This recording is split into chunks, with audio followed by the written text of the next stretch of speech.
So, it feels like I've talked about the movie Arthur Christmas every Christmas since it came out in 2011. If you remember in my last video, I talked about how you can't really tell what's going to become the next big Christmas classic until it happens. And I think that Aardman, the people behind the Wallace and Gromit movies, really did manage to do that with this feature film. It propelled itself into the ranks of holiday royalty the way few before it were really able to do. But how is it that Arthur Christmas was able to succeed where so many before it failed? I think first and foremost it tells a really good, really relatable story that would have worked and been effective whether it was a Christmas story or not. For those who still don't know, the movie tells the story of James McAvoy's Arthur, Santa's clumsy but well-meaning son, who when he discovers a child has been missed on Christmas Eve, he springs into action to make sure that the symbol of Santa remains pure and untarnished. His brother, Steve, played by Hugh Laurie, is next in line for the Santa title. Steve is brilliant and he's revolutionized the Santa business from having a gigantic airship instead of a sleigh,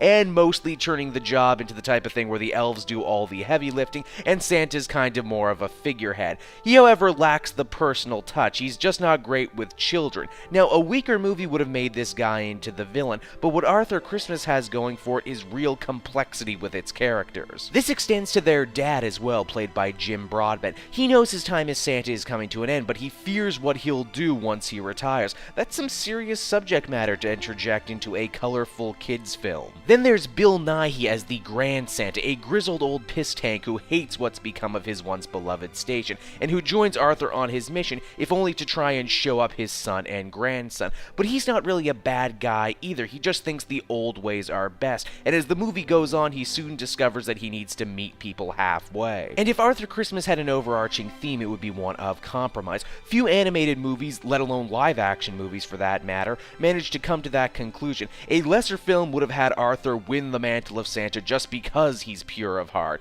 totally discounting that he could have made a better team with his brother, and together they would actually manage to innovate. Arthur Christmas also greatly succeeds by respecting its young viewers' intelligence. It never feels it needs to talk down to them or handhold. The jokes also play to all ages. It doesn't feel like it needs to jam a lot of unnecessary songs down our throats, and the songs it does have are really good. It's genuinely funny, with some of the best stuff coming from the elf character Bryony, an elf who is so obsessed with wrapping paper that it bleeds into everything she does. It's also earnest and heartfelt. It truly is a modern Christmas classic, and if you haven't seen it, you really need to, especially if you have kids.